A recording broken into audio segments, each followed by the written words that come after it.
Bom dia para quem é de bom dia, boa noite para quem é da boa noite, 93 para quem é de 93.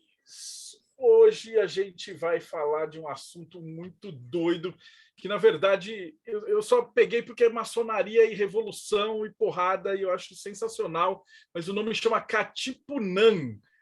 E para isso a gente chamou um especialista que já é da casa, que manja pra caramba disso, para explicar o que diabos é isso e como é que funciona essa parte da maçonaria dentro da Revolução. Só que, antes de chegar, esse convidado, na verdade, já é da casa, tá? Agora, do Boteco, não estou mais só eu, agora estamos todos nós, a gente vai mudar o nome aqui para Boteco dos Illuminati. Então, eu queria apresentar Rodrigo Lutarque, do Projeto Mayhem.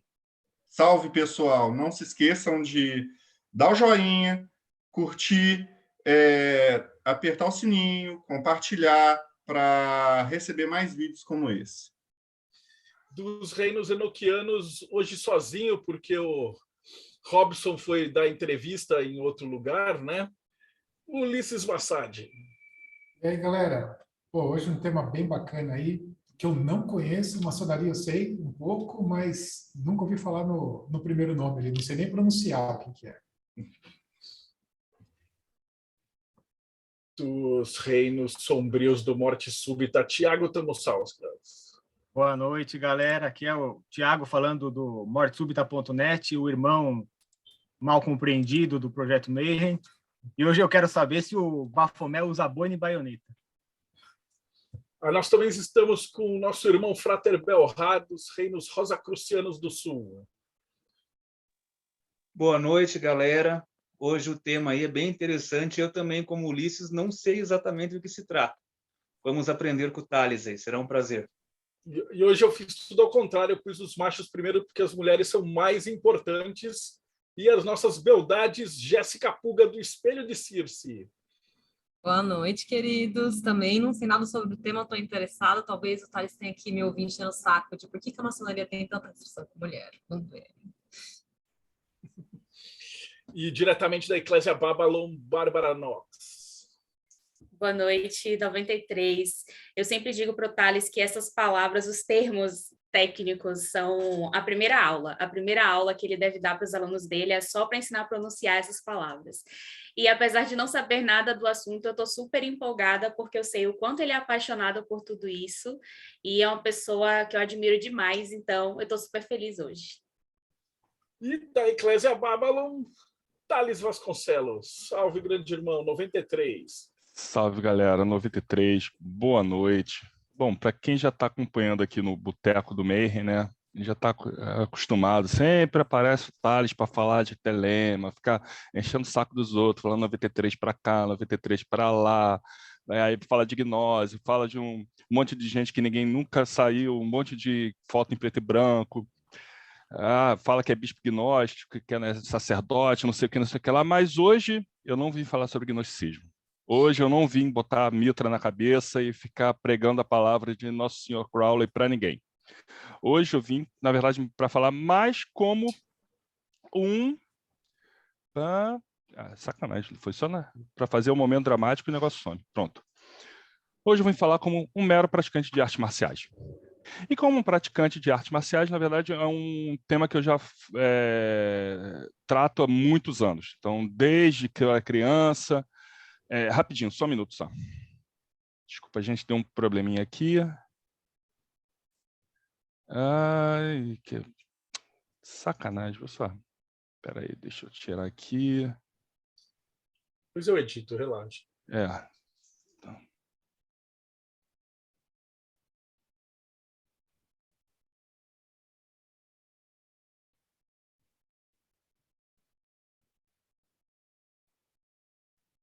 Um mestre de Arne Scully com quase 2 metros de altura.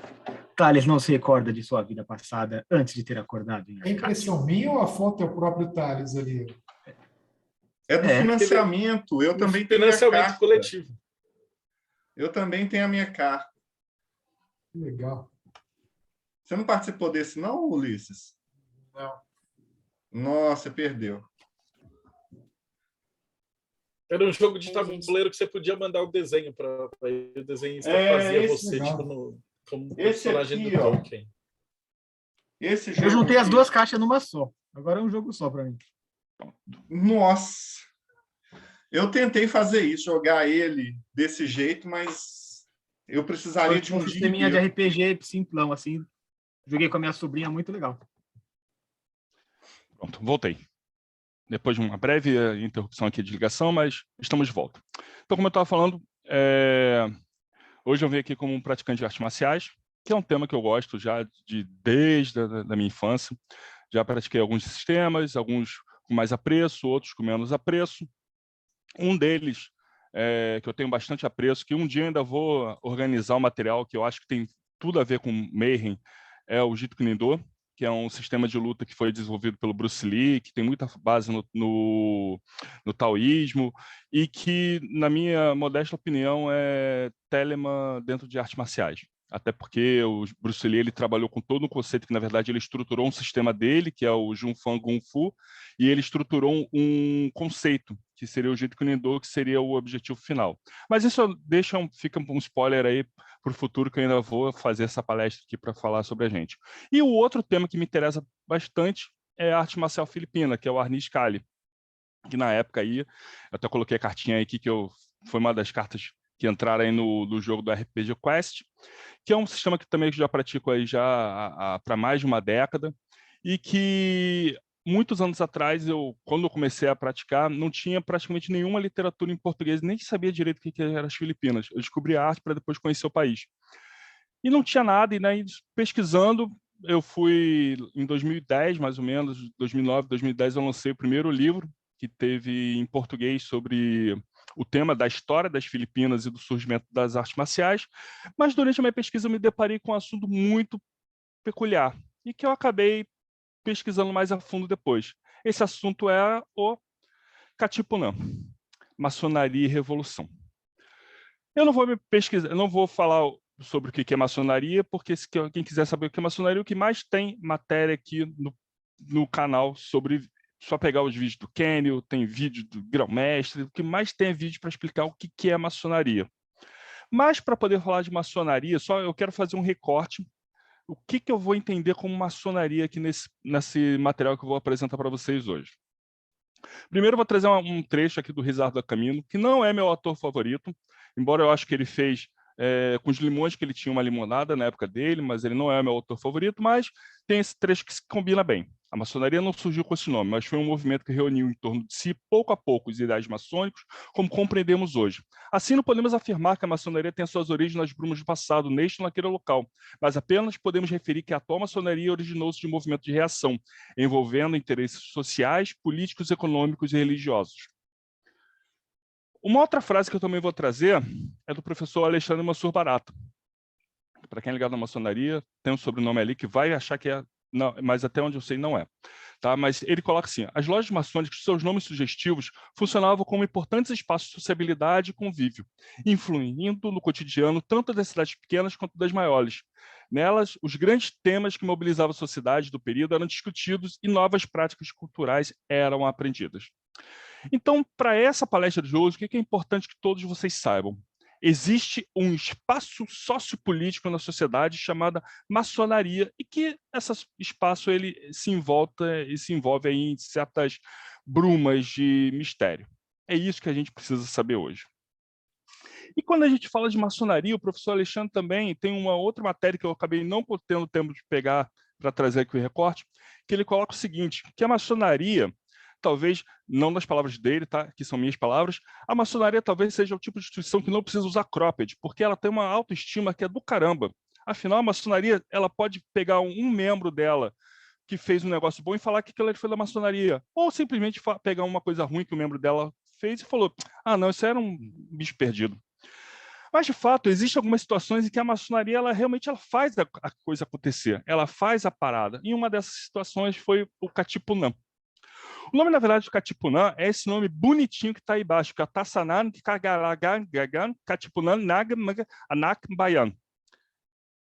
Não me peço para repetir, que eu não consigo repetir isso de novo, nem sei se eu falei certo, mas que, na verdade, é a abreviação para a Suprema e Venerável Sociedade dos Filhos da Nação, que é uma sociedade que nasceu no fruto da maçonaria, dentro das Filipinas, e que lutou de fato, ativamente em prol de uma revolução que foi a Revolução Filipina. Para vocês terem ideia do tamanho que foi o negócio, os caras conseguiram ficar durante 4 anos na clandestinidade, operando nos mais diversos nichos da sociedade, até o governo espanhol descobrir a existência deles. Então, a palestra de hoje é para a gente poder falar o seguinte. Pode falar, Belhar. Thales, desculpa te interromper, é Sim. que quando você falou isso, surgiu uma luzinha na minha cabeça. Teria como fazer alguma comparação, alguma analogia com a carbonária? Sim. Muita. Vai ter bastante, em termos de estrutura, vai ser bastante parecido até com a carbonária também. Principalmente essa coisa da clandestinidade, subterfúgio. Mas excelente lembrança. Então, hoje, o que a gente vai falar? Então, a gente vai falar de um momento histórico, onde o modus operandi da maçonaria, ou a instituição maçônica, de fato, das Filipinas, efetivamente fomentou um poderoso agente de transformação social, agindo de maneira ativa, sem deixar seu caráter filosófico fraterno de lado. Só que para poder falar sobre o Katipunan, preciso falar de Filipinas. E, na boa, às vezes a galera nem lembra que tem as Filipinas, onde elas ficam, que eles comem. Então, a gente precisa falar um pouquinho das Filipinas para poder entender como é que nasce o Katipunan e o que tem de maneiro nesse sistema para a gente conhecer, para a gente saber que ele existe.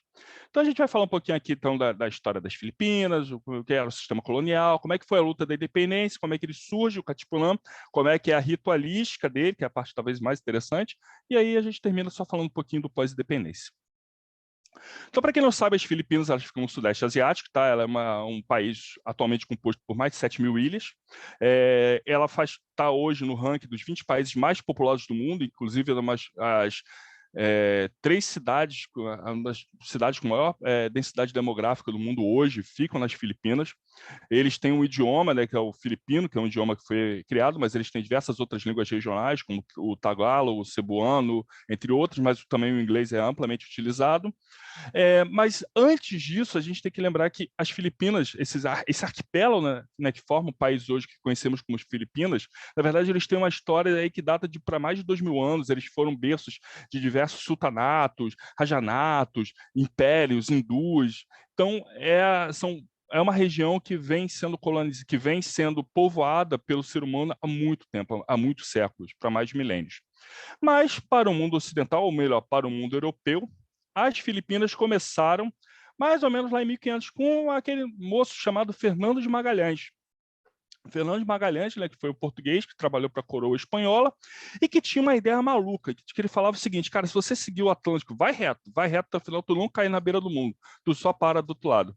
Era um negócio meio louco, mas alguém comprou essa ideia.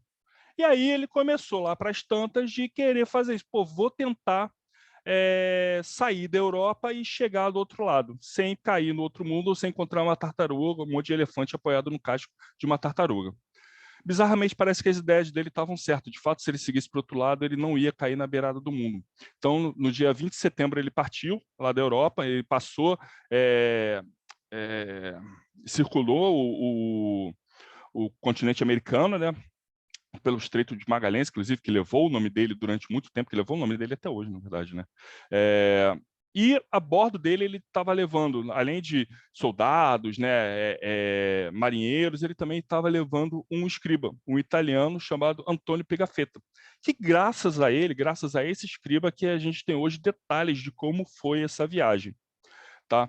Essa viagem não foi lá das melhores, tanto que da população de todos os tripulantes que foram, menos 10% chegaram até o final com vida, mas mesmo assim, graças a ela, que a Europa, né, descobriu-se que o mundo de fato era redondo.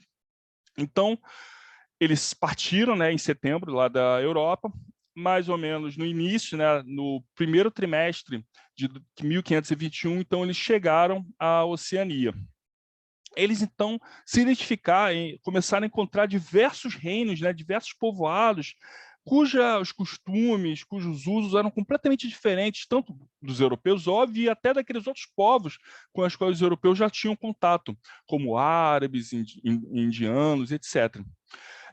Eles começaram, então, a buscar fazer contato com esses reinos tão diferentes que eles vinham encontrando durante essa viagem. Tanto que até o Pigafetta ele coloca assim no diário. Em determinado momento, o capitão disse ao rei que entre as vantagens de tornar-se cristão, lembrando disso, né, o europeu, nessa época, onde ele chegava, ele queria colocar uma cruz e transformar todo mundo em cristão, né? Também fazia parte do bagulho, do trabalho deles. Estava de vencer mais fácil, entre as vantagens de tornar-se cristão, estava de vencer mais facilmente seus inimigos. O rei respondeu que estava muito contente de converter-se, mesmo sem benefício algum, mas salientou que lhe agradaria muito poder fazer-se respeitar por certos chefes de ilha que não queriam submeter-se à sua autoridade. Esse é um ponto interessante, que é o seguinte, hoje a gente reconhece aquele arquipélago como sendo o único país, as Filipinas, só que isso não acontecia, isso não era verdade, as Filipinas não eram uma unidade, haviam ali diversos reinos, e esses reinos, eles não eram reinos isolados, eles não eram reinos que estavam assim, abandonados no Sudeste Asiático, sem qualquer contato, não, esses reinos, eles tinham longas relações de troca com outros reinos ao seu redor. O reino de Manila, por exemplo, negociava com a China pelo menos desde o século X. No momento em que, por exemplo, Magalhães chega até o Cebu, que é o primeiro do que hoje forma as Filipinas, quando ele chega no primeiro reino, em Cebu, ele vai encontrar o rei, ele está com 2 mercadores muçulmanos, 2 mercadores árabes. E esses caras vão falar assim, ih, rei, pô, cuidado, cara, esse cara aí, isso é português, cara, já ouvi falar dessa gente aí, ó, entrou, matou. Isso aí é açougueiro, cuidado com essa galera. O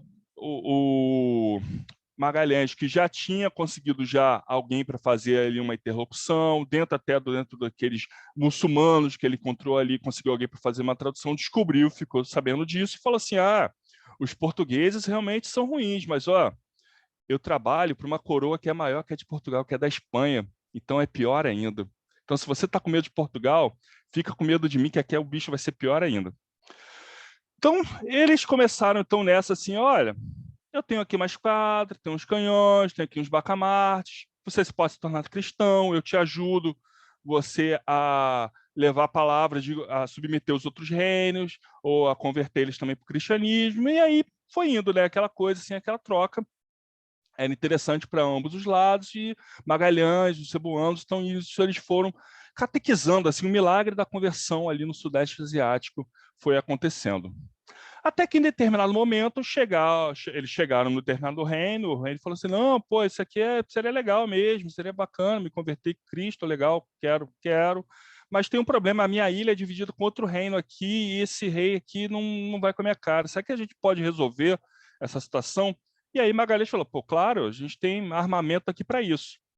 Então, aí aconteceu o problema, né? Os outros pessoal da outra ilha, né? Eles começaram a notar que, bem, a armadura, né? Aquele padrão de armadura ali, ele deixava algumas falhas, né? Deixava algumas partes mais expostas. E aí até o Pigafetta registrou lá no diário dele, né? No registro lá da viagem. Assim, os nativos perceberam que seus golpes na cabeça e no corpo não nos atingiam por causa de nossas armaduras, porém que as pernas estavam indefesas. E para elas concentraram suas flechas, lanças, pedras de maneira tão intensa que não pudemos resistir. À medida que nós retirávamos pela água, os nativos iam apanhando as lanças que já haviam atirado contra nós e voltavam a arremessá-las, fazendo isso com que outras 5 ou 6 vezes, como conheciam bem o nosso capitão, eles se tornam o alvo preferido.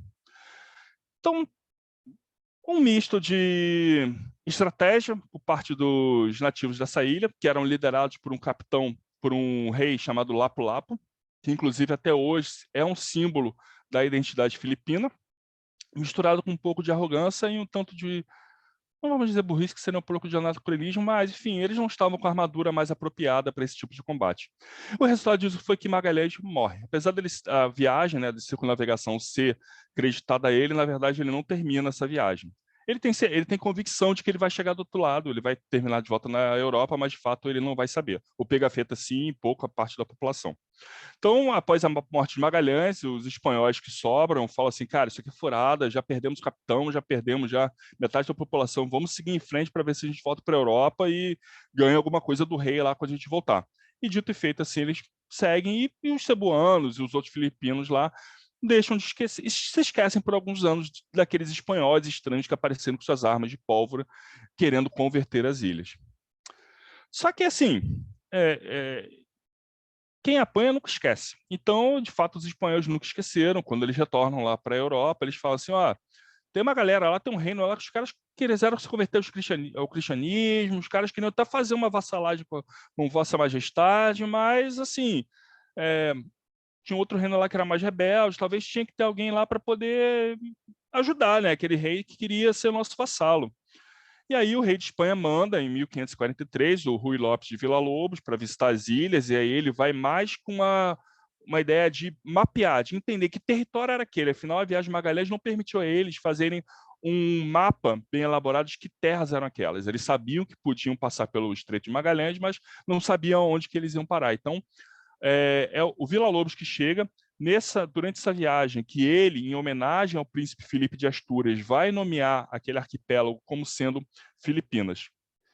E aí, uma vez que o Rui Lopes mapeia o local, né, uma vez que você já sabe onde você quer chegar, aí o rei de Espanha mandou o seu carniceiro de estimação, mandou Miguel Lopes Legazpi, que havia sido governador do México e que tinha assumido logo após a conquista mexicana, ou seja, como morreu asteca pra caraca na mão desse cara. E aí fala assim, ó, tu sabe lidar com essa galera, então vai para as Filipinas que a gente precisa lá salvar os nossos vassalos. E aí, lá se foi. Legazpi chegou até as Filipinas, ele começou a empenhar fortemente em conquistar os reinos, ele foi com uma esquadra muito mais armada, muito mais preparada, com armaduras, ele já sabia, até por causa do relato do Pigafetta, o tipo de armamento que ele poderia vir a encontrar. Tamanha dedicação que ele teve em querer subjugar aqueles povos que ele colocou dinheiro dele. Tanto que, ao final da vida, ele morre literalmente na fossa, porque ele torrou o dinheiro dele em armamento bélico para poder conquistar todas aquelas ilhas. A única região que ele não consegue entrar, de fato, é a região de Mindanao, que é uma região do sul das Filipinas, que é uma região altamente islamizada. Até hoje, eles funcionam como uma espécie de região autônoma dentro do país, tiveram alguns problemas com o ISIS lá naquela região um tempo atrás. Então, até hoje, ela é uma região intomável, digamos assim. Mas foi Miguel Lopes que conseguiu transformar aquela região, aquelas ilhas, em um único todo coeso, em uma única colônia coesa, né, sob a bandeira filipina, e pertencente lá ao vice-reino de Nova Espanha, né, que era o vice-reino do México. Nessa época, já o Miguel Lopes ele vai pegar um dos reinos, né, que existiram, que era o reino de Manila, e vai converter numa cidade que vai ser a capital, né, desse arquipélago, e ele vai assumir como sendo governador-geral das Filipinas. Um título tão poderoso que, inclusive, permitia ele até inferir em assuntos eclesiásticos que, porventura, estivesse acontecendo por lá. E aí ele cria a mesma estrutura que já era implementada em outras regiões do vice-reino de Nova Granada. Para quem lembra do Zorro, aquele Zorro antigo da Disney, lá, que era em preto e branco, com Guy Williams, vai reconhecer alguns nomes que os nomes eram bem parecidos. Então, ele como o governador-geral, e aí ele tinha abaixo dele os alcaides, né, que cuidavam das partes mais civilizadas do arquipélago, e os corregedores, que cuidavam das partes mais selvagens. E eles formavam a alta cúpula do que era a colônia das Filipinas. Abaixo deles, então, vinham os capitães municipais, e abaixo dos capitães vinha a população geral. E aí, como curiosidade, aí até, por exemplo, quando a gente fala de arte marcial filipina, a arte marcial filipina ela muito vai nascer desse período, porque apesar da Espanha deles serem colônia, eles estavam do outro lado do mundo. Era difícil, às vezes, para a Espanha ficar mandando contingentes de exércitos para ficarem guardando, para ficarem protegendo os alcaides e ajudando os corregedores. E essa alta cúpula era formada unicamente por espanhóis, e o título de capitão municipal, né, o equivalente ao capitão municipal, poderia vir a ser assumido por nativos. Tanto que, durante o período do Miguel Lopes, vários aristocratas filipinos, eles não vão querer lutar contra o sistema colonial, eles vão abraçar o sistema colonial exatamente com essa intenção de se tornarem capitães municipais, de se tornarem, ganharem títulos, né, dentro dessa estrutura, ganharem poder dentro dessa estrutura. E boa parte do que hoje a gente conhece como arte marcial filipina nasce dessa época, porque eles precisavam arregimentar nativos, eles ensinavam um estilo de esgrima tosco, usando armas de segunda mão, e o cara precisava complementar com aquilo que ele tinha. E é isso que deu origem ao sistema marcial que se conhece hoje. Então, essa aristocracia, na verdade, o termo que se dava era da principalha, que eram como se fossem os príncipes, né, dentro daquela região. Eram os antigos nobres desses reinos que haviam se tornado cidades dentro da colônia, né, que agora eram as Filipinas. Um ponto interessante é que, por causa dessa aderência, né, da principalha, pelo fato do espanhol encontrar ali uma aristocracia disposta a se submeter ao sistema colonial, logo no final do século XVI e no início do século XVII, começa o surgimento dos primeiros colégios. Então, você começa a ter espanhol colocando lá colégio para menino, colégio para menina, para quê? Para você já educar uma futura classe de principal, uma futura classe aristocrática que vai estar acostumada com o sistema colonial e que vai achar o sistema colonial bom para caramba e vai lutar por ele. Nessa época, o termo utilizado, o termo filipino, ele era utilizado para identificar o filho do espanhol que nascia naquelas ilhas. O termo que era utilizado para quem era nativo era índio. E espanhol mesmo era só quem era espanhol e nascido na Europa, na Espanha. Mas durante esse período haviam algumas críticas, tá? Por mais que tivesse aristocratas participando, por mais que tivesse pessoas que estivessem engajadas em manter o sistema colonial, existiam críticas a esse sistema, como, por exemplo, taxação sem representação, trabalhos forçados, falta de acesso às esferas superiores de poder, corrupção das autoridades hispânicas, monopólio comercial. Se a gente for lembrar de algumas coisas, vocês vão ver que tem vários detalhezinhos que a gente vai ver da história das Filipinas que lembram muito da história do Brasil também, principalmente se a gente pega o Brasil colônia. E isso tudo a gente vai estar falando de críticas que vão surgir principalmente ali nos anos de 1600 e 1700, né, que é aquele período realmente que vai ser a alta período colonial. Durante esse período, então, vão existir movimentos de insurgência? Vão surgir. Só que como o espanhol, ele monta esse colégio para poder arregimentar aquela aristocracia. Mas o espanhol não tem interesse em colocar o índio, o nativo do povo, por exemplo, para falar espanhol. Tanto que, até hoje, nas Filipinas, é difícil você encontrar alguém que fale espanhol, de fato. Você encontra muitos nomes espanhóis, mas não encontra alguém que fale espanhol. Porque não era interessante. O espanhol não queria lá tratar com aquela galera que estava ali no dia a dia. Até porque aquela galera, cada um tinha o seu idioma, então era até melhor que cada um continuasse com o seu idioma mesmo, para eles não terem um senso de união, um senso de comum. Tanto que acontecia que toda vez que você tinha uma rebelião, essa rebelião era muito pontual, muito ínfima, era para tratar às vezes de uma coisa muito específica, então ela conseguia ser facilmente subjugada pelo poder colonial. Diga, Bárbara. A igreja não interviu nisso, porque aqui no Brasil, basicamente, quem ensinava português era a igreja, né? Então, a igreja ficou caladinha lá nas Filipinas. A igreja tem uma parte legal agora, você deu o gancho perfeito, porque agora a gente vai falar exatamente da igreja. Como é que funciona a igreja nisso? Então, em 1583, o Filipe II ele publicou um decreto na qual ele deu a preferência pelos padres seculares, lembrando que assim, na Igreja Católica a gente tem os padres seculares, né, e tem os padres de ordem. Então, as ordens, se a gente for lembrar de novo também, história do Brasil, se a gente pegar lá Marquês de Pombal, a gente vai lembrar que a gente, coroa e ordem sempre tiveram um problema. E aí, de fato, o Filipe II ele tenta fazer aí uma colocação de colocar os padres seculares. As ordens religiosas, por sua vez, elas tinham um posicionamento muito firme. Ela falava o seguinte: índio não consegue aprender religião, então não dá para ordenar, não tem capacidade, não tem espiritualidade, gente. E isso é o cara da ordem que estava falando lá no século XVI, tá? Não sou eu que estou falando. Mas a visão que as ordens religiosas tinham era que o índio não conseguia compreender plenamente as escrituras. Mas aí acontece que, por causa desse decreto do rei, já que o rei está preferindo os padres seculares, então a estrutura secular da igreja começou a trabalhar. Pô, já que as ordens não estão sendo bem vistas, e eles não querem índios, vamos começar a ir por esse lado. Então, já no século XVII, você começa a ter índios que vão ser ordenados, que vão receber instrução como padres, que vão receber aquela instrução clerical e que vão ser ordenados. Lá no século XVIII, o rei Fernando XVI ele vai reforçar de novo esse trabalho da secularização. Consequentemente, os padres seculares vão ganhar muita força não só na esfera espiritual, mas na esfera social.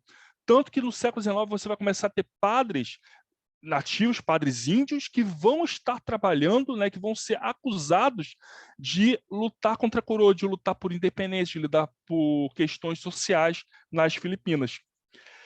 E aí você vai ter a todo momento uma briga de que frades, monges e membros de ordem de origem europeia tentando conquistar um poder naquela colônia e padres seculares que vão estar, por outro lado, trabalhando numa religiosidade mais popular. Mais à frente, eu tenho até um print que vai mostrar legal como é que funciona essa questão da educação, mas até o século XIX não há nenhuma tentativa de ensinar o espanhol para o povo. Faz-se tentativas de padronizar um idioma ali, alguma coisa. Por exemplo, tagalo, cebuano, eles têm alguma coisa ali que nem para a gente seria um portunhol. Então, eles tentam converter as escrituras para esse idioma intermediário e ensinar o povo do dia a dia com isso. E lembra que esse padre secular, normalmente, ele não é um padre tão bem, digamos, instruído quanto um padre de ordem. Normalmente, o padre de ordem ele vai ter toda aquela educação clássica, latim e tal. O padre secular nem sempre ele vai ser um cara muito mais popular, um cara que vai muito mais pela paixão do ofício do que pela instrução. Mas essa briga da igreja vai ser constante. Na verdade, a sociedade vai ficar muito marcada entre aqueles monges e frades que vêm da Europa querendo tomar o poder e esse padre aqui do povo que, de fato, representa a palavra divina. Indo para o século XIX, tá? O termo filipino começa, então, a ser expandido para não só para os espanhóis que nascem nas ilhas, mas também para todo mundo que nasce, independente de ser índio ou não. Começa a ter um recrudescimento. Diga, Tiago. Está no mudo. Só por garantia mesmo, mas o filipino é por causa do Felipe II? Uhum. Beleza. E aí o termo passa a ser adotado por isso, para adotar quem nasce naquelas ilhas que já são as Ilhas Filipinas. Os padres, eles começam a tentar, os frades, né, os membros de ordem, eles começam a recrudescer junto ao governo geral das ilhas, e aí começam a criar um catálogo alfabeto de apelidos, que é um catálogo de nomes que são permitidos, que são nomes hispânicos, nomes de santo, nome de flora, nome de fauna, e 1% ali de nome nativo, nome chinês, que eles acharam bonitinho e deixaram manter. Mas o filipino, ele perde o direito da escolha do nome. A legislação, a partir do século XIX, passa a impor algumas obrigações ao filipino. Retirar o chapéu sempre que você dirigir ao espanhol. No caso de um clérigo espanhol, sempre lhe beijar a mão antes de falar. E nunca se sentar na mesa onde haja um espanhol. E um frade, lembrando que sempre tem esse conflito dos frades, né? Os frades que fazem esse recrudescimento, eles dizem, o espanhol será sempre o espanhol, o índio será sempre o índio, o macaco será o macaco, por mais que você o vista e lhe dê tesouros, pois ele é um macaco e não um ser humano. Ele estava falando de uma determinada parte da população quando ele estava fazendo essa frase. Tá? Lembrando que isso aqui é um padre lá do século XIX, tá bom, gente? Até porque se for no YouTube, depois alguém tira de contexto. Mas, enfim, o século XIX, por causa principalmente dos padres, dos frades, das ordens religiosas, ela começa a ter um recrudescimento que aquela principalha, né, aquela aristocracia que lá atrás se submeteu ao regime colonial falando, pô, acho que isso é legal, começa a falar assim, pô, isso aqui talvez não seja legal, talvez não seja bom. Mas, ao mesmo tempo que ela começa a falar isso, ela começa a ter a possibilidade do quê? De mandar os seus jovens não mais estudarem ali naqueles colégios das Filipinas, mas de mandar eles se educarem na Europa, de irem até Espanha, Madrid, Barcelona. Principalmente quando vai para Barcelona, que o negócio começa a azedar mais ainda, que a galera de Barcelona eles já são mais pezinho um pouquinho fora da Espanha, né? Então, a coisa começa a ficar recrudesce um pouquinho mais, mas essa galera começa a ir para a Europa e trazer novas ideias. E novas ideias começam a falar assim, pô, eu estudei lá em Barcelona, mas eu tenho que beijar a mão do cara aqui. Pô, não posso sentar na mesa, tem que sentar, pô, meio estranho, né? Então isso começa a gerar um desagrado com a galera. Então, o fato é que no século XIX, você começa a ter, então, essa aristocracia, né, filipina, que começa a ter 3 trunfos, que é dinheiro, afinal, é uma colônia extrativista, com muitos recursos naturais até hoje, acesso à cultura, afinal, esse cara pode ir para a Europa para estudar, para mandar o filho dele, e com muito poder sobre as classes mais baixas da sociedade. Eles começam a sentir falta desse reconhecimento social, falar assim, cara, eu quero ser reconhecido. Você vê, aqui são fotos, o primeiro, que é o José Rizal, a gente vai falar mais à frente sobre ele, mas aí a gente tem aqui o Marcelo Del Pilar, Mariano Ponce, então são caras que já estavam totalmente familiarizados com a cultura europeia e que começam a sentir falta, cara, eu quero ser reconhecido socialmente, eu quero ter prestígio social. E aí um desses caras, né, que é o Rizal, ele vai nascer em 61, e desde criança ele sempre vai ter algumas ideias, né, mais nacionalistas. Ele vai escrever um poema em tagalo, que é um idioma nacional, o que já não era muito bem visto pela aristocracia, que normalmente preferia escrever em espanhol. Ele chega a participar de um concurso de poemas e no final retiram ele porque ele não é espanhol, ele é filipino. Isso gera uma revolta nele. E em determinado momento, o tio dele sofre uma tentativa de assassinato por parte de um juiz, né, de uma autoridade, que, na verdade, queria queria ter alguma coisa com a esposa, né, com a tia dele, e aí ele resolve matar o tio dele, e aí o tio dele, que na verdade dá errado, o tio dele é acusado de assassinato, e aí fica aquela história Conde de Monte Cristo, o cara vai preso até provar que ele é inocente, e curiosamente parece que os espanhóis não tinham tanto interesse em provar a inocência de um filipino, estavam mais interessados em dar uma sentença que era mais que o juiz espanhol queria, então coisas assim, isso começa a gerar um sentimento de angústia nele, que ele fala assim, cara, alguma coisa está errada e a gente tem que mudar.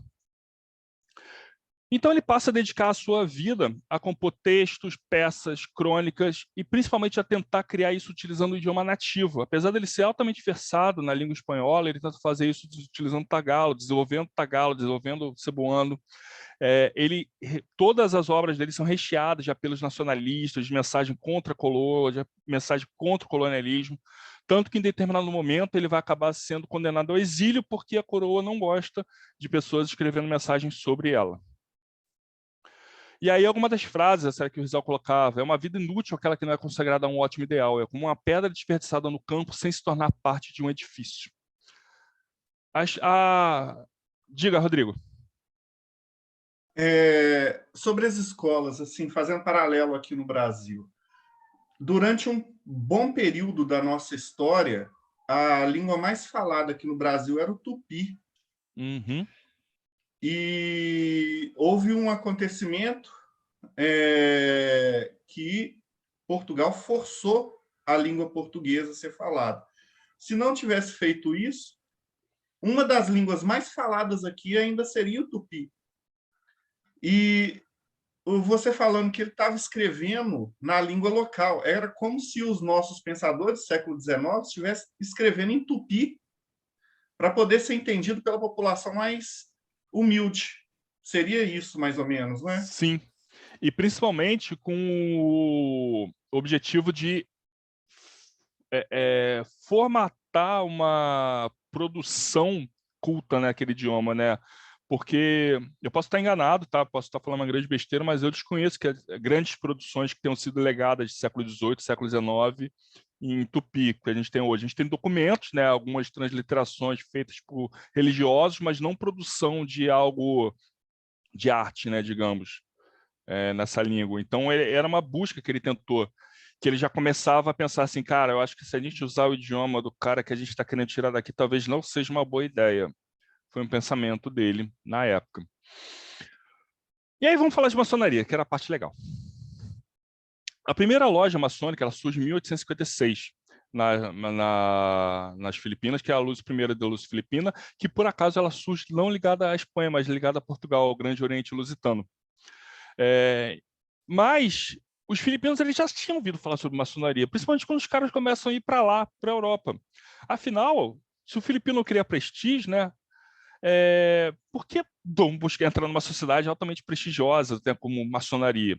Só que o problema é que aí começa a trazer, mais ou menos, eu trago uma outra frase do Risarte da Camino, que eu acho que eu peguei nas melhores frases que ele tem nos livros dele. Supondo-se que dentro de uma sessão, um irmão, por qualquer motivo ou circunstância, pronuncie uma injúria contra alguém, seja profano ou maçom, essa hipotética injúria que constitui crime poderá atravessar os limites da lógica e terminar nos tribunais profanos? O filipino ele queria aquela ascensão da maçonaria, mas eles não queriam arriscar. Eles não queriam, não sabiam, pô, a gente vai falar de coisa aqui, isso aqui vai vazar. Tanto que em 1879, lá em Barcelona, surge a primeira loja formada exclusivamente por filipinos, que é a loja Revolution. Essa loja Revolution, a galera não gosta muito do nome, o pessoal começa a ficar com medo. Então fala assim, cara, Revolution não pega bem, dá para mudar? Então eles trocaram para Solidariedade. E aí, parte do grão-mestre do Grande Oriente Espanhol, o Miguel Moraita, que também era professor da Universidade de Madrid, que começou a ver esse movimento lá em Barcelona e falar assim, esses caras estão se juntando lá com catalão. Vamos resolver o negócio aqui do nosso lado? Vamos fazer o seguinte, ó, querem maçonaria? Vamos botar maçonaria nas Filipinas. Tem maçonaria para todo mundo agora nas Filipinas. E aí, tanto que em 92 foi fundada então, a loja Nilat, em Manila, sob os auspícios do Grande Oriente Espanhol, e que se tornou loja-mãe da maçonaria nas Filipinas e a autoridade, assim, ponto de interposto para qualquer questão burocrática que precisasse ser resolvida. Outras lojas começaram a surgir a partir dessa loja e atraindo cada vez mais essa aristocracia, essa elite cultural e a elite política e social ali, que começou a ver ali um espaço interessante, onde pudesse se debater ali questões ali que estavam atormentando a sociedade. E grande parte desse sucesso é porque o mesmo motivador que os caras tiveram lá em Barcelona, a galera nas Filipinas também tinham. Ser maçom era importante para o reconhecimento social. Era eu botar, porra, minha melhor roupa, meu melhor terno, ir para um local que só tinha aqui, só quem era iniciado podia entrar. Era um local de poucos, era uma sociedade era um ambiente entre iguais que eram diferentes daqueles que estavam fora dali. Só que a Jéssica até falou assim, pô, e as mulheres, né? Então, teve uma determinada mulher chamada Rosário Villaruel, que ela foi acusada de agressão, ela tentou bater num frade. Ela espancou o frade, ela chegou a ser acusada judicialmente, e aí tiveram pessoas provando que, na verdade, ela estava sofrendo uma tentativa de estupro, e, na verdade, o que ela fez foi se defender, e como conclusão da defesa, ela desceu o sarrafo, encheu a cara do frade de porrada. E aí os maçons falam assim, cara, só essa mulher tá na mira, porque o frade, o espanhol não gostou de apanhar na cara, não. E nem gostou dela ser absolvida, não. Isso aí não ficou legal. E aí falaram assim, cara, pô, a gente tá numa sociedade que é diferenciada do restante. Deixa ele entrar. Ah, mas não pode. Por quê? Porque maçonaria só entra homem. Mas por quê? Ah, não sei, isso aí veio lá da Espanha, não sei. Ah, a gente está ligando que o espanhol fala? Deixa entrar, entrou. E aí, um detalhe interessante que a maçonaria, eu não sei até hoje se esse rito que eles utilizavam tinha um nome, tá? Mas eles tinham alguma coisa do rito adoniramita, porque lá todo mundo, quando iniciava, escolhia um nome, tanto que ela escolheu o nome de Minerva. E aí, logo depois, o pessoal começou assim, parece que, além desse, curioso, mas parece que tinham outros problemas também de frades que cometiam abusos, né? Como é que alguém poderia imaginar que um bando de homem letrado, celibatário, vivendo com um bando de 100 homens a muitos quilômetros longe de casa, poderia se tornar sexualmente agressivo, né? Ninguém imaginava, mas parece que acontecia. E aí começaram a falar assim, ó, traz aqui para dentro, então que aqui a gente dá uma cobertura, aqui a gente consegue resolver a situação. E aí o resultado disso foi que, mais uma vez, os frades não gostaram, falando assim, cara, olha só, essa gente de avental aí só está colocando gente perseguida lá para dentro. Tem alguma coisa errada. Ninguém vai tomar uma autoridade, ninguém vai tomar uma ação. O grão-mestre da Espanha falou assim, cara, eu coloquei maçonaria lá para ajudar, mas eu não vou ficar entrando nessa treta não, é muito longe. Olha só, vocês aí têm uma grande loja aí, vocês vão criar um negócio aí de vocês, eu não quero entrar nesse celeuma não. E o cara tirou o corpo fora. E nisso ficou aquele embate. Já tinha o embate já dos frades com os padres seculares e começa a ter os embates dos padres com os maçons. E aí, o Rizal, mais uma vez, entra aí como um defensor desse modelo maçônico que estava sendo adotado lá nas Filipinas, onde ele diz até o seguinte: a maçonaria existirá enquanto houver tirania, pois a maçonaria é o protesto organizado dos oprimidos. A tirania prevalecerá nas Filipinas, enquanto o governo permanecer nas mãos dos frades e religiosos, a serviço de seus próprios interesses. Por essa razão, a tirania das Filipinas é o sinônimo da oligarquia dos frades. Por isso, a luta contra a tirania é a luta contra os frades. Sim. Os frades eram... E aqui frade era utilizado no sentido amplo. Qualquer religioso que pertencente de origem europeia, pertencente a uma ordem religiosa. Paralelo a essa questão toda das Filipinas, começa a surgir um outro movimento, que é a La Liga Filipina, que é uma sociedade que nasce também muito idealizada pelo Rizal, que nasce em paralelo a esse crescimento, mas que já tem um caráter já mais aristocrata, bigodinho, gumex, aquela coisa mais terno fino, que já começa ali a fazer uma mútua cooperação entre os membros, né? Não, aqui a gente quer uma mútua cooperação, vamos defender a violência, mas também vai lutar por umas coisas legais, tipo defender a alfabetização, defender a educação, defender algumas reformas e, na hora vaga ali, vamos tentar ver uma independência, ver com o que rola uma independência. Vamos ver se dá. A Liga Filipina só que era coisa aberta, tinha cartaz, tinha jornal, todo mundo vendo, o governador olhou, foi lá, pá, um mês depois fechou. Prende todo mundo. E aí, quem sobrou, a galera falou o seguinte, olha só, uma parte falou assim, cara, vamos esperar um pouquinho, é só não radicalizar, deixa aqui a coisa assim, vamos esperar um pouquinho esfriar, daqui a pouco troca o governador, de formar o círculo filipino, tira essa coisa de dependência, tá muito, pô, tira aqui, vamos fazer uma coisa mais educativa, tal. Já teve outro grupo que falou assim, não, cara, a gente precisa de uma parada mais incisiva, a gente precisa de uma parada mais pé na porta e soco na cara, porque senão a gente não vai conseguir nada, a gente vai esperar, vai ser preso de novo, nada acontece, vamos continuar beijando mão de espanhol, sentando no banquinho escondido, tá ruim, vamos continuar assim. E aí, da junção dos membros remanescentes da Liga Filipina, que também eram parte da maçonaria, surgiu a ideia de criar o Katipunan. Então foi no dia 7 de julho que o Andrés Bonifácio, o Teodoro Plata, Valentim Dias e outros 5 maçons se reuniram numa pequena taberna da cidade para fundarem o Katipunan.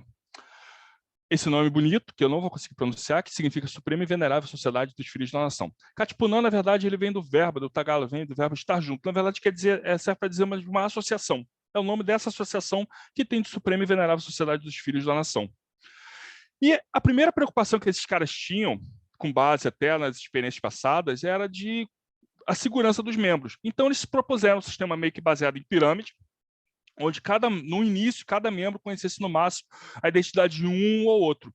E que onde tivesse uma grande aglomeração desses membros, que eles estivessem todos devidamente encapuzados, para dificultar, caso alguém fosse preso, de revelar a identidade dos outros.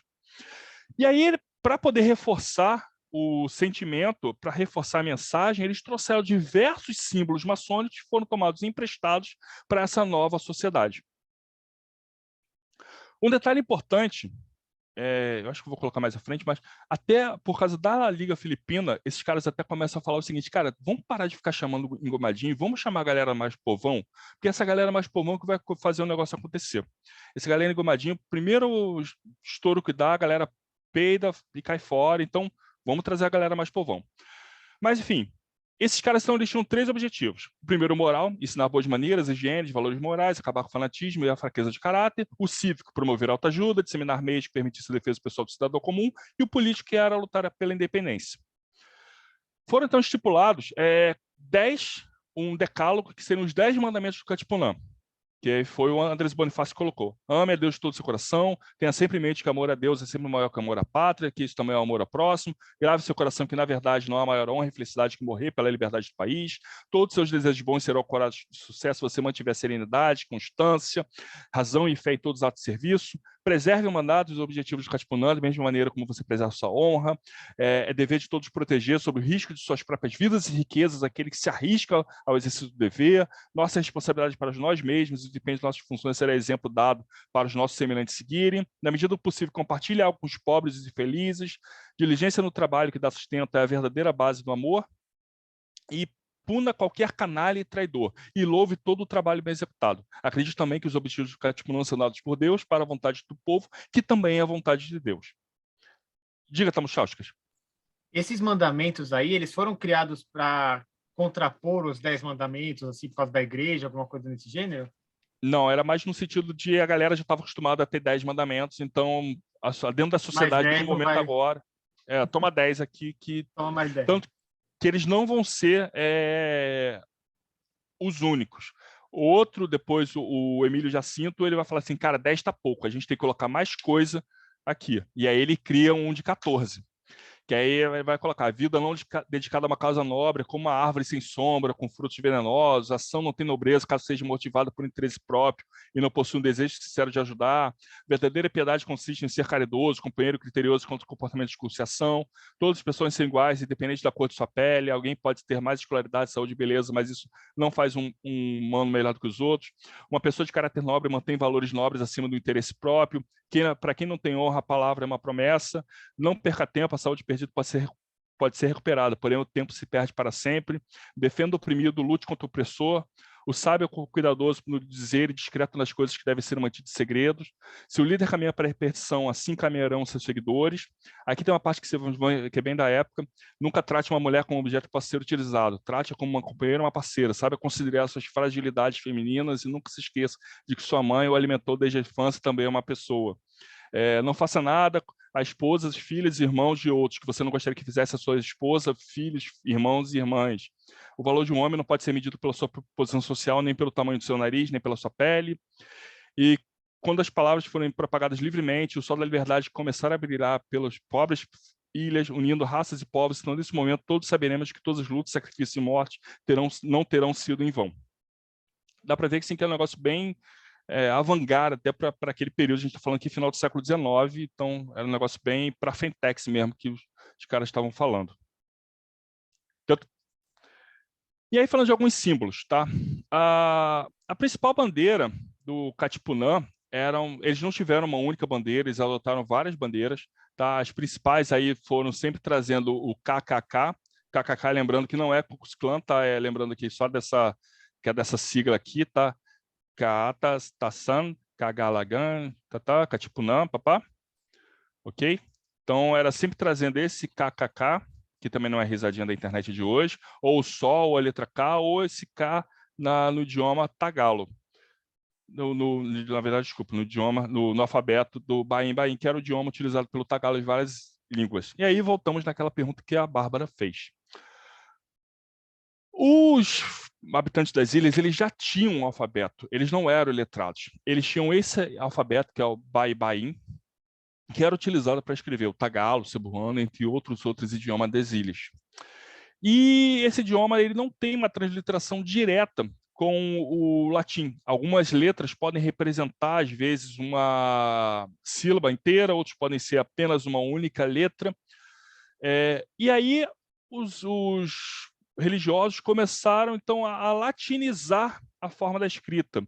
Eles queriam que os pobres, né, que eles continuassem falando o seu idioma nativo, mas não queriam ver nesse alfabeto, porque era mais difícil para eles entenderem o que estava sendo escrito. Eles não queriam nenhuma ideia muito obscura ocorrendo solto por ali. Então, ocorre um processo de latinização desse idioma. Tanto que até hoje, se você vai nas Filipinas, se você quer perguntar para alguém como você está, a pergunta é como está cá? Que lembra, né, um pouco de como você está.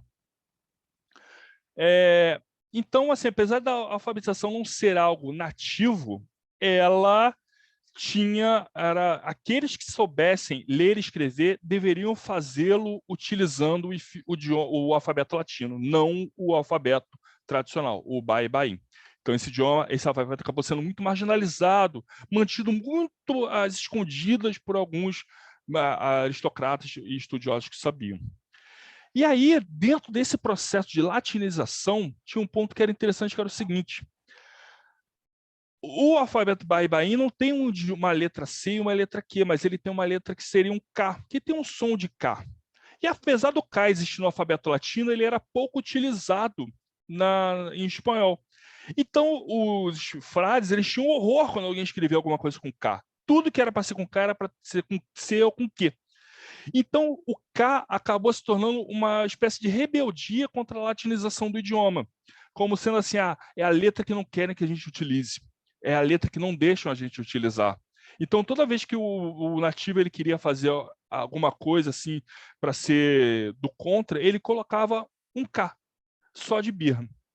Então, a forma de você colocar o KKK já se mostrava que se tratava de algo que não era espanhol nativamente. Quem olhasse aquela bandeira, por mais que não soubesse o que estava acontecendo, sabia, cara, não sei o que é isso, mas espanhol não é. Não tem nenhuma palavra em espanhol que tenha 3 Ks.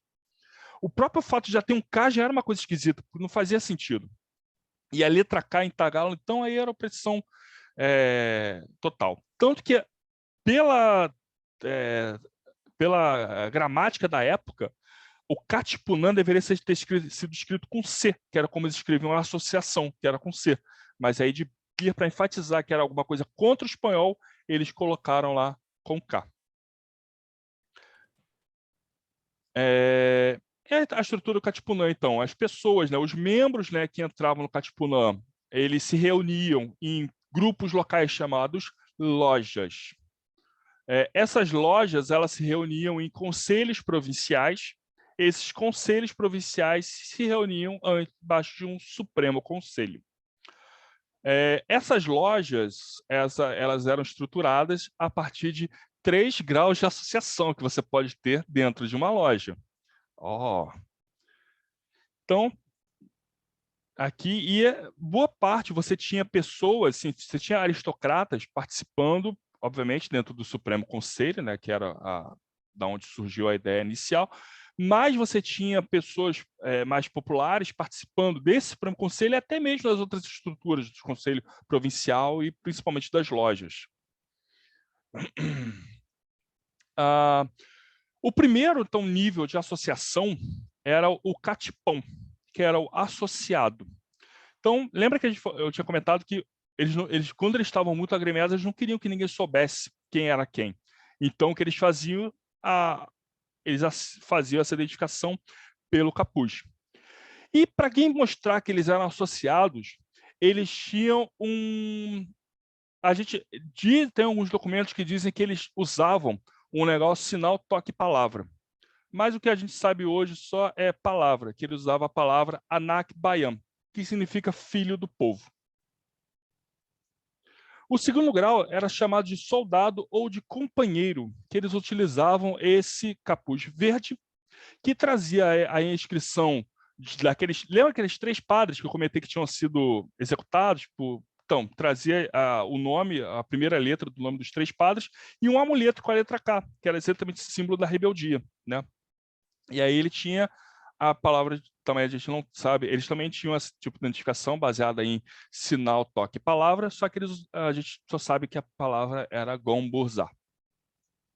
E por fim a gente tinha o último nível, que era o Baiani, que era o patriota, que ele utilizava uma máscara vermelha e uma faixa que ia do seu ombro direito ao seu ombro esquerdo. Para quem lembra de maçonaria, né, ordens militares, você usa da esquerda para a direita, que é exatamente para a posição da espada, que é exatamente para mostrar que o patriota ele deveria lutar armado. Então ele trazia essa faixa para mostrar isso, que ele era o cara que estava de fato disposto a lutar pela pátria. E aí que era a brincadeira que eles fizeram nos rituais dele, que era o seguinte: enquanto a gente tem na maçonaria, né, 3 graus também, coincidência, que é o aprendiz, companheiro e o mestre, né, que você faz uma alusão, né, ao aprendizado de uma arte até a maestria do mesmo, como uma alusão, né, para nascimento, vida e morte. O Katipunan ele vai trazer os 3 graus de associado, soldado e patriota, para falar daquele cara que está, o associado, que é aquela pessoa que está nas trevas do colonialismo, vivendo num sistema de opressão, que vai então descobrir que existe a luz da civilização, vai lutar por ela até se tornar um ser livre e independente. Então, eles pegam toda a mítica de graus maçônicos e traduz numa luta política. Existiram diversos rituais, não existiu um ritual único do Katipunã, tá? Até porque muitas vezes não tinha prensa, então, quer dizer, até existia prensa, mas eles não podiam imprimir, porque era secreto, de fato.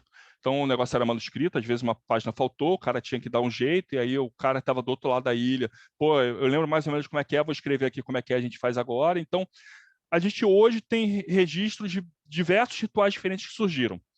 Mas o que a gente consegue observar na maioria dos rituais, você tem uma pessoa que preside, que chama-se Venerável Presidente, você tem um irmão secretário, um irmão fiscal, um irmão sentinela, um irmão guarda do templo e um irmão terrível, que são os principais oficiais que vão aparecer dentro dessa estrutura chamada Katipunã. Então, como é que normalmente eles faziam?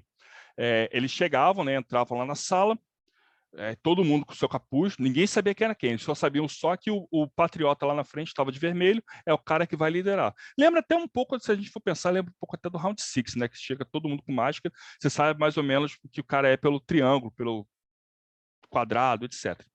E aí o cara fala assim, pô, o cara que estava presente, né, o presidente, irmão Sentinela, você verificou se todos os presentes são patriotas, são soldados? E aí todos tinham que fazer um sinal lá que tinham da identificação.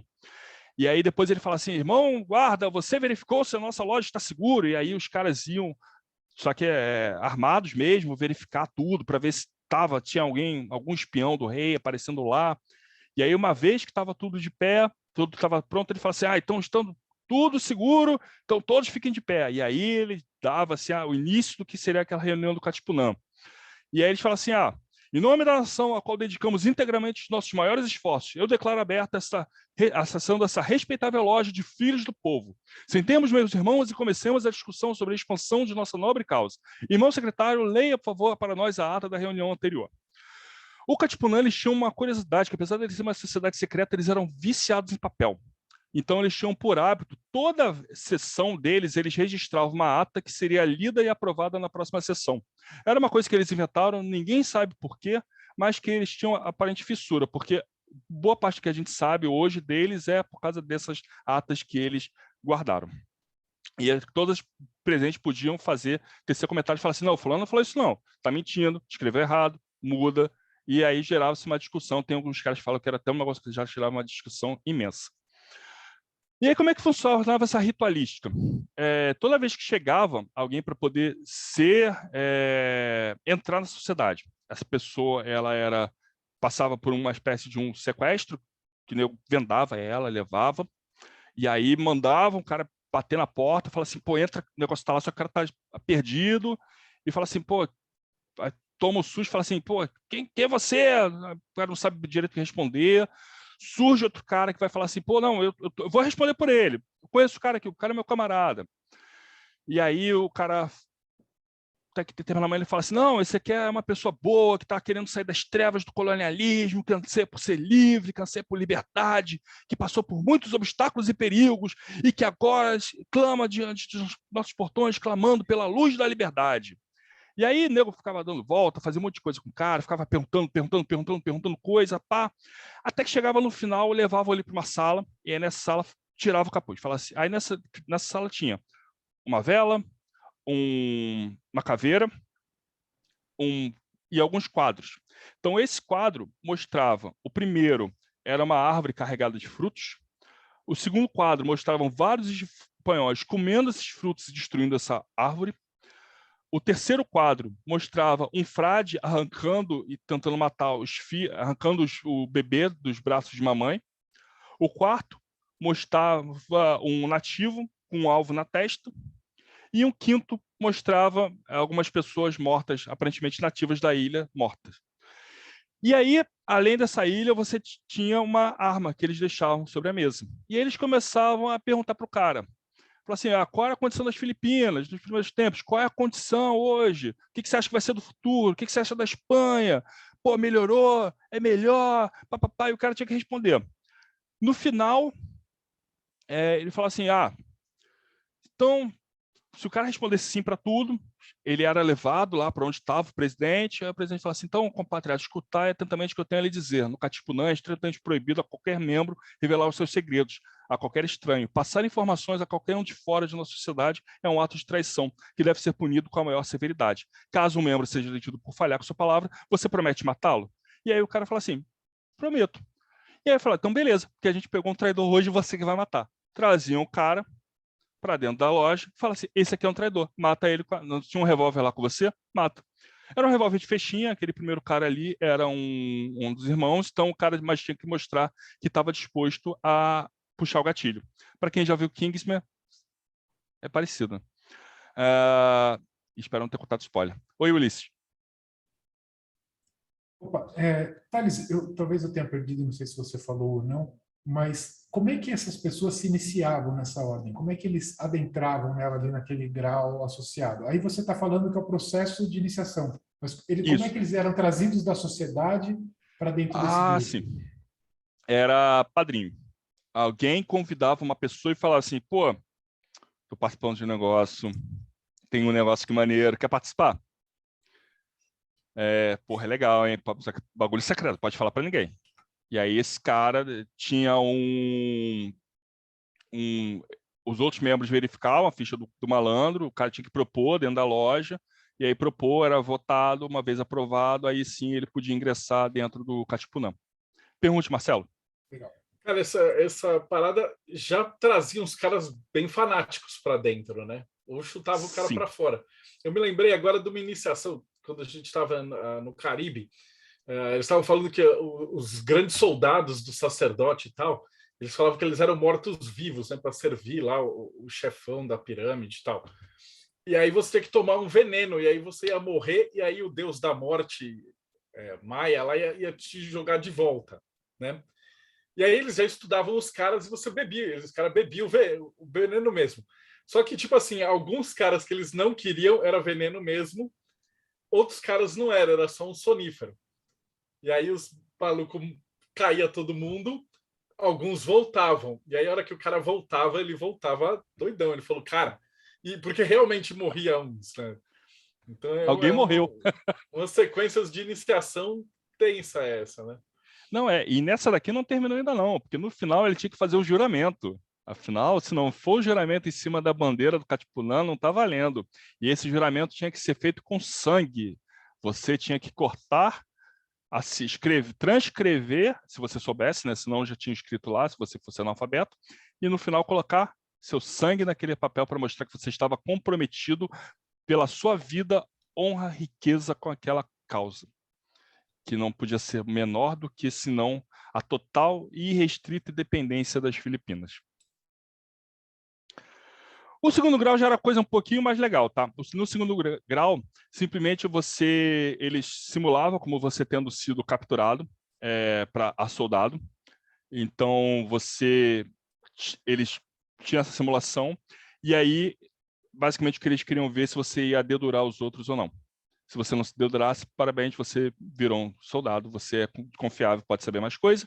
E, no final, para você poder se tornar patriota, era simplesmente um teste muito simples, bastava você matar um soldado espanhol e levar ele para dentro da sua loja, que estava tudo bem, você era promovido ao 3º grau do Catipunã. Mas tinha que matar você mesmo, tá? Não podia ter ajuda, não. Porque se for ajuda é frouxa, aí a gente também não quer esse tipo de gente aqui dentro, não. Então, em determinado momento, cara, o negócio funcionou durante 4 anos. Cara, quem já viu qualquer coisa da maçonaria sabe como é difícil manter 4 anos de maçom com a boca quieta, cara, sem falar nada para ninguém. É um negócio que durou pra cacete. Em determinado momento, obviamente, alguém foi bater com a língua nos dentes e o negócio foi descoberto. E aí, só que os caras já estavam tão aparelhados, os caras já estavam já sangue no olho, tinha patriota pra cacete, ou seja, porque já tinha soldado espanhol pra cacete que já tinha ido pra vala, que não teve pro exército espanhol. Então, foram 2 anos de luta dura, e aí já não tinha mais necessidade dos capuzes, então tem até uma foto aí dos catipuneiros. Os caras partiram para cima do exército espanhol. E, mais uma vez que eu comentei do Zorro, para quem lembra do Zorro, na 2ª temporada, quando ele começa a ir para Monterrey, é quando os americanos estão começando a vir para a Califórnia. Nessa época, está tendo a guerra hispano-americana, que é o que o americano fazendo lá, seguindo para o oeste, querendo ouro e lutando contra a Espanha. Então, a Espanha está lutando lá, no continente americano, e está lutando na Oceania. O resultado, a Espanha não consegue dar cabo das duas frentes de batalha simultaneamente e ela perde. O Katipunan, então, inicia um governo provisório para poder estruturar o que poderia vir a se tornar uma república. Só que aí acaba que eles cometem uma falha estratégica, que eles esquecem de fazer diplomacia internacional. Eles esquecem de falar para todo mundo que, olha, viramos um país independente e tal. E aí o espanhol, ele acaba perdendo também no continente americano. Ele perde a Califórnia para os Estados Unidos. E aí, nisso que ele perde, ele fala assim, pô, os Estados Unidos, perdi, cara. Pô, faz uma coisa, que é espólio, né? Cara, faz uma coisa, eu tenho mais ilhas na Oceania, fica com elas, são suas. A Espanha entrega as ilhas que ela já tinha perdido como espólio. Então, acaba que o Katipunan está lá, o governo está se acertando, pô, estou colocando aqui meu governo, chegou um americano e fala assim, oi, legal, tudo bem? Meu nome é John aqui, vocês são meus agora, tá? Aí, como assim? Obviamente que essa aí vai dar origem a uma outra guerra, né? Que aí é a guerra das Filipinas contra os Estados Unidos, só que aí as Filipinas não aguentam já vinham de 2 anos de batalha contra a Espanha, enfim, aí já não deu mesmo, então aí as Filipinas se tornaram um protetorado americano até o final da Segunda Guerra Mundial. De qualquer forma, todo esse movimento do Katipunan, ele acabou marcando profundamente a sociedade filipina. Um detalhe que eu esqueci de falar dessa parte da guerra. Lembra do Rizal, que eu comentei lá atrás? Que foi o cara que mais impulsionou, que falou de nacionalismo, papapá. Na hora que a guerra explode mesmo, ele peida, que ele fala assim, cara, vão achar que eu sou o líder, vão querer me matar. E aí ele começa a querer fugir para as Filipinas, para falar assim, gente, não façam isso, não façam isso. Aí ele acaba sendo preso, vai para a Espanha, e na Espanha fala assim, cara, não tenho nada a ver com isso, tal. Ele se junta ao exército espanhol, só que no final acaba que nessa tentativa dele de ficar em cima do muro, acham que ele é traidor e executam ele. Que lembra também um outro personagem que teve aqui também na história do Brasil. Manda aí, Rodrigo. Esse grupo, com essa estrutura tão firme assim, eles sobreviveram por quanto tempo? Esse grupo existe até hoje ou depois que os Estados Unidos chegou, eles se dispersaram? Não, depois que os Estados Unidos chegou, eles já ficaram sabendo do Katipunan e aí eles já foram em cima. E aí o que eles falam é o seguinte, pô, vocês gostam de maçonaria? Nós temos. E aí começou, tanto que hoje você tem todas as organizações paramaçônicas americanas que se encontram nas Filipinas, dos Shriners, a High 12, SEDA, tudo você tem lá. Oi, Jéssica. Thales, e era um grupo grande de pessoas, assim, tem uma estimativa mais ou menos de membros quando eles estavam num momento de maior atividade?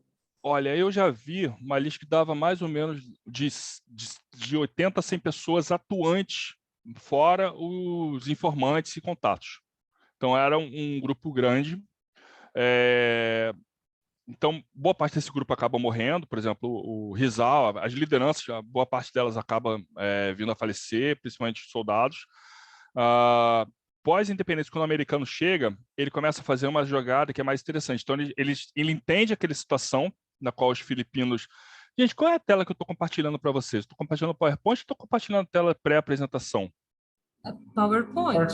PowerPoint normal, tá? Então, beleza. Normal. Beleza. Pô, só faltava o tempo todo para apresentar na tela errada. Então, assim, o americano, ele entende aquela situação, fala assim, pô, os caras lutaram, ficaram independentes e a gente chegou. Pô, ok. Pô, o espanhol sacaneou a gente, beleza. Mas ele começa a ver aquela situação, pô, os caras não falam espanhol, tem uma meia dúzia aqui, os riquinhos falam, a gente não fala. Pô, vamos fazer uma coisa. Vamos pegar, já que o espanhol não queria pegar o cara de baixo, vamos pegar a gente. Então, o americano começa a entrar com junior school, high school, leva a MCA para lá. Tanto que o boxe começa a ficar popular pra caramba nas Filipinas, que até hoje o Manny Pacquiao, a luta dele, a última dele, pô, o pay-per-view tava caro pra cacete por causa disso. Ele começa a colocar a questão da maçonaria, fala, vocês querem maçonaria? Toma maçonaria. Não, só que não, nossa, não pode mulher não, tipo, desculpa, tira. Mantém só os meninos aqui, mas pode chamar a sua loja de Katipunan, sua Katipunan agora é o nome da sua loja. Tanto que tem um monte de loja chamada Katipunan, Conselho Críptico chamada Katipunan, capítulo do Real Arco chamado Katipunan, por causa disso, que acabou sendo popular. E até hoje, por mais que os filipinos falem o seu idioma, né, eles criaram um idioma, né, no século XX, que é o filipino, que na verdade é um meio do caminho entre todos os idiomas nativos, mas por mais que ele fale filipino, fale cebuano, fale tagalo, todos eles falam inglês, porque de fato o americano entrou angariando aquela camada popular exatamente para evitar assim, não se revolta não, a gente é legal. Tanto que em determinado momento, após a Segunda Guerra Mundial, eles chegam a fazer um plebiscito para ver a possibilidade de eles virem se tornar um Estado americano, mas aí eles, no plebiscito, têm a decisão de não queremos ser um Estado americano, queremos ser uma república independente. As cores, eles vão utilizar essa cor também, vermelho e azul. É até interessante que se colocar, porque eles têm até um jogo de cores, né, que dependendo da posição, se o vermelho estivesse para cima, quer dizer que eles estão em guerra. Se o azul estiver para cima, significa que eles estão em período de paz.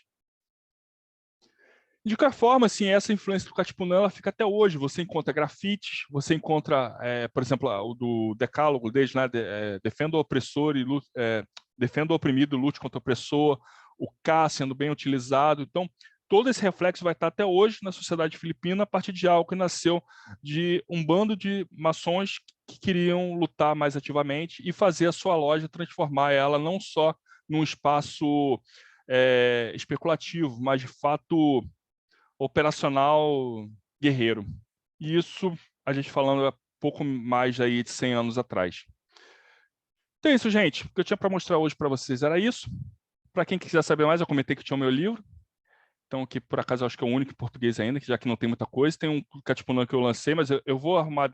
Na época eu tinha feito ele como se fosse um e-book, aí depois eu devo fazer ele. Vou arrumar e vou deixar de graça lá no meu site para quem quiser ver. E tem mais alguns livros aí que eu tinha feito, tenho venda feita aí durante os anos aí sobre arte marcial filipina. Para quem estiver vendo pela primeira vez, eu sempre falo do meu blog. Eu sempre falo do meu Instagram mais esotérico ou esquizotérico, né, que é o Talhanu, e o meu site Arte Real, mas também tem o meu Instagram aí de arte marcial, que é o Thales Azecon, e o meu site que é basicamente igual ao outro, só que sem o Arte Real. Bom, gente, era isso que eu tinha para trazer hoje para vocês. Eu achei que era um tema aí que fosse alinhado com as nossas expectativas e que eu tenho quase certeza que pouca gente deve ter ouvido falar, porque, cara, se eu não praticasse arte marcial filipina, eu provavelmente nunca teria procurado saber sobre isso. Cara, eu acho fantástico e eu já vou agendar com o Edu para ele falar da Revolução do Haiti com o voodoo, que é muito parecida e tem uma ordem por trás e tem toda uma parada para aí a gente ficar com as duas palestras para a galera poder comparar, né, assistir e ver que bacana isso, cara. E, ó, o Thiago está levantando a mão, o Rodrigo pergunta aí, Thiago. Vamos lá. É uma pergunta do Ed França aqui sobre se você conhece algum filme que conta essa história. Cara, conheço, mas... Série. Então, tem. Não vou lembrar do nome agora, gente. Não vou lembrar, mas tem. A gente põe na descrição do vídeo depois. Eu vou procurar, mas tem, mas assim... É produção filipina para televisão, tá? Não esperem efeito dos Vingadores, não vai ter... Não é blockbuster, tá? Pensa que nem quando você tá vendo aquele filme iraniano, aquele filme do Afeganistão, naquela pegada, só que para televisão. E tem novela da Record, não pode falar muito também. Exato. Deixa eu fazer uma pergunta sobre a arte marcial também. Essa arte marcial deles passou por alguma transformação durante essa história do Katipunan? Ou ela persistiu? Era isso que eu queria perguntar também. Obrigado. Passou. E aí... Essa era a minha pergunta também. Eu já emendo. Ela está mais parecida com um Krav Maga, né? Ela não é uma arte marcial, ela é uma técnica de combate. Era isso que eu queria saber também. Mudou. Como que então, os movimentos, chute, soco? Então, esse movimento do Katipunan, eles vão ter uma influência muito forte de um movimento que vai estar acontecendo no Japão, que é o de construção de uma identidade nacional.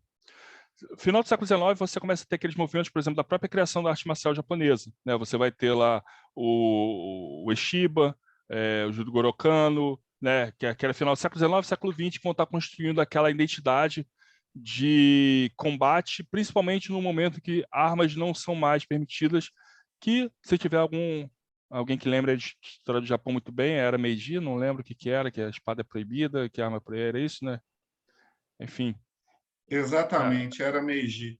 Quando começa a se aproximar dos Estados Unidos para poder se aproximar do Ocidente, entrar na cultura. acaba com os shoguns, samurais, etc. Então, e aí começa a ter isso, que é da construção da arte marcial. E aí isso vai refletir, por exemplo, em Okinawa, né? Porque para a galera lá, Okinawa não era Japão. Okinawa é Okinawa, né? Aquela parada lá que os caras também vão ter aquela construção do karatê, que vai ter toda aquela construção do karatê Shotokan. Posteriormente, esse movimento vai se expandir até mesmo para os imigrantes que vão viver no Japão, que aí já é século XX, né? Que você vai ter a construção lá do Kyokushin, né? Que é a partir dos coreanos que vão para o Japão. As Filipinas também vão ter um processo parecido. O Lapu-Lapu, que eu comentei lá atrás, que foi o cara que contou o Magalhães, ele começa a ser enaltecido como sendo um símbolo de liderança contra a opressão.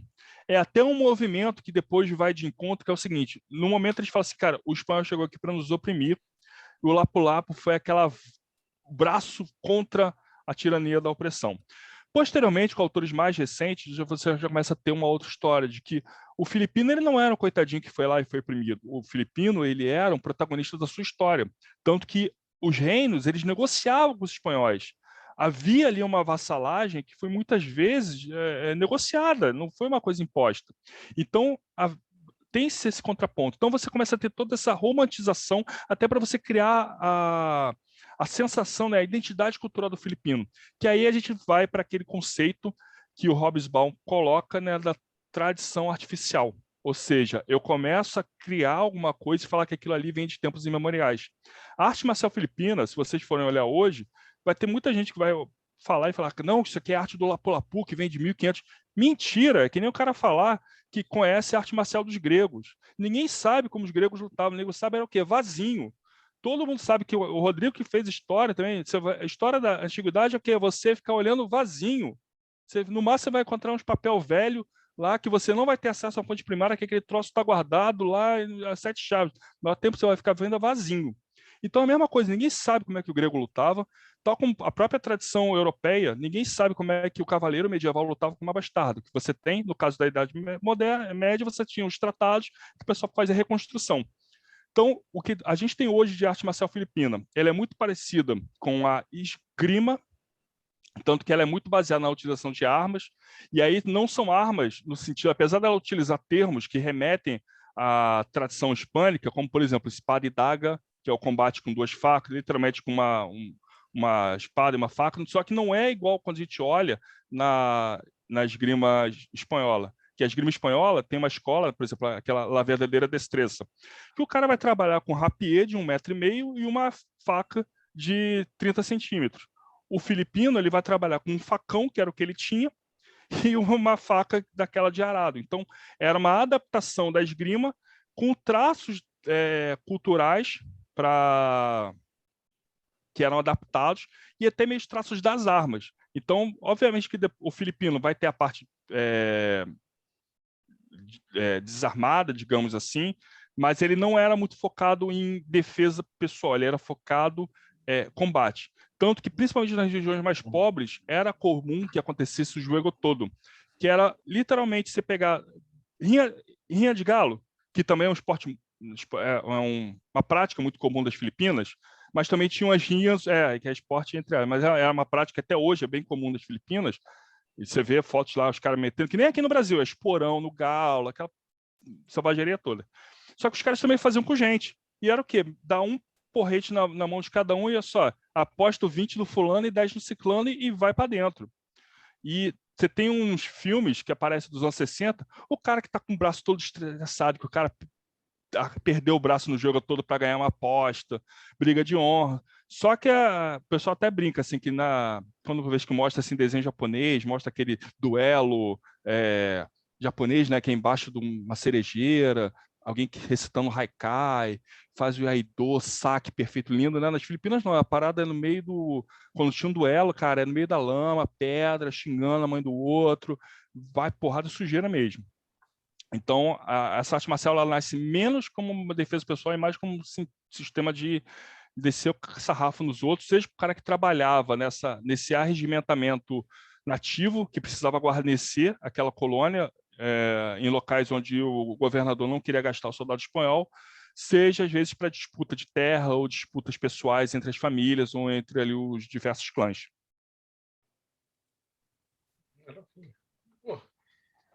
maravilhosa palestra. Eu vou fazer, então, Rodrigo, suas considerações finais. Adorei, principalmente porque na faculdade de História ninguém quer saber de História do Oriente.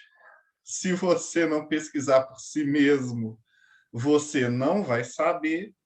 Então, assim, e é gigante o resto do mundo. E você só estuda Europa e um pouco ali da América. Aí, fantástico. Thales, você está de parabéns, assim, adorei a aula. Ulisses Massad, considerações maçônicas finais. Rapaz, que povo criativo, hein? De onde eles tiraram todas aquelas ideias para fazer aquele ritual lá, né, cara? Um negócio totalmente inédito. Mas, brincadeiras à parte, cara, sensacional. Uma coisa que me encanta nesse grupo é a gente ficar surpreso com os colegas aqui, né?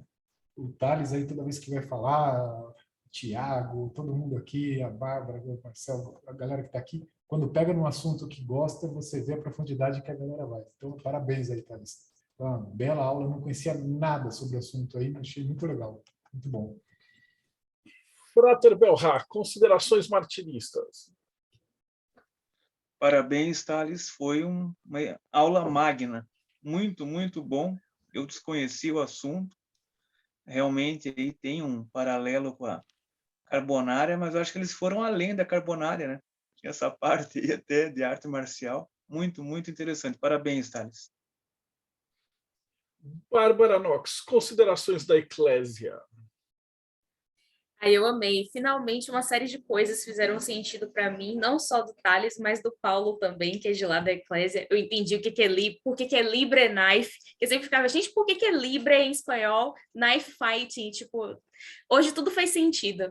E eu também não conhecia nada sobre esse tema, e é muito interessante, porque o tempo todo eu fiquei pensando em como hoje em dia existe uma abordagem superficial à espiritualidade que separa ela da política, e a gente vê que ao longo da história existiram diversos grupos religiosos que fizeram política e que fizeram luta armada, inclusive, e a gente está no novo éon do Deus da Guerra, e tudo faz muito sentido agora, assim, se encaixaram muitas peças na minha cabeça, então foi sensacional. Jéssica Pulgar, considerações finais do Espelho de Circe. Thales, obrigada pela aula, também achei fantástico. Eu também adoro esse tema sobre como a espiritualidade está por trás de coisas que são muito mais profundas do que a gente pensa. Como a Marcela já falou, fiquei lembrando todo o tempo da história do voodoo, né, na libertação da Haiti. Então, acho que fantástico. Adorei ver outro exemplo disso, assim, de como aconteceu, como as coisas vão se repetindo na história do mundo, né? Muito interessante. Obrigadão mesmo. E o seu jabá? Como é que a gente acha o Espelho de Circe? Verdade, esqueci. Olha, isso inclusive no final de semana a gente vai ter reunião no domingo, então para quem quiser conhecer nosso trabalho, espelhodecirce.com.br, a gente tem artigos lá, tem vídeos, tem o nosso programa do Feminino Místico, estamos tocando vários projetos lá. Fantástico. E no Morte Súbita tem guerra de faca? Tem vários tipos de guerra lá, Marcelão. Olha, muito bacana hoje, Thales, foi bem legal ver uma história assim tão diferente, tão parecida com a nossa, né? Então, a gente se vê nos outros, mesmo eles sendo bem diferentes de nós, muito legal mesmo. E muito legal o jeito que você fala, quero saber depois do café que você tomou antes de vir para cá, foi muito bom mesmo. E acho que todo mundo devia ser obrigado a falar de um assunto que ama, né? Porque é muito legal quando a pessoa apresenta uma coisa assim e a gente aprende bastante. Então, só agradecer mesmo, que antes de hoje eu só conhecia o Manny Pacquiao. Qualquer da Filipinas só conhecia ele. Agora conheço um pouco mais. Obrigado. E grande Thales, ficou faltando falar um pouquinho da Eclésia Babylon. Verdade. Antes, para terminar, eu só vou deixar um conselho. Se algum dia vocês, por acaso, forem às Filipinas, ou se vocês estiverem na Califórnia, tem uma cidadezinha chamada West Covina, que também é praticamente Filipinas encravada no continente americano, e vocês ficarem curiosos assim para comer uma iguaria chamada balut, que se vende em toda esquina, um conselho: não comam. Para conhecer a Eclésia Babylon, basta só entrar aqui no 4gsanctuary.com e é b.quadracentenary.com, tem também no Instagram. Para quem quiser conhecer aí meu trabalho de porradaria, tem o thalesaz.com, é só entrar lá também. E é isso, obrigadão, foi ótimo estar aqui com você, compartilhar, mas agora eu fiquei com uma dúvida que é o seguinte, o que é o Projeto Mayhem mesmo? Projeto Mayhem, agora a gente está focando mais esse ano na revista do Hermetismo, porque cada um dos grupos aqui já está fazendo um trabalho diferente. Então, o Espelho de Circe está com os meninos Sagrado Feminino, a Eclésia está fazendo a reunião da galera nas festas físicas, nos rituais telêmicas. Morte Súbita está agregando vários escritores para produzir material novo.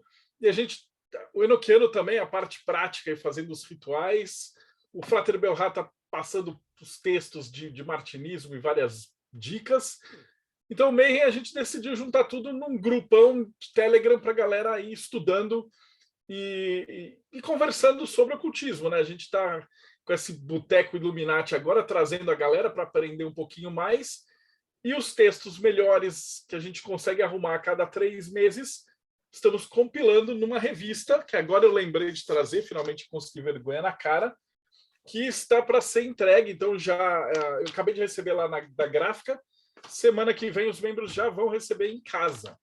Então, se você curtir, www.catarse.me/TDC. E é isso aí, galera. Então, não esquece, dá like, segue o canal, faz o YouTube trabalhar para você. E a gente se vê aí no próximo Boteco do Mayhem.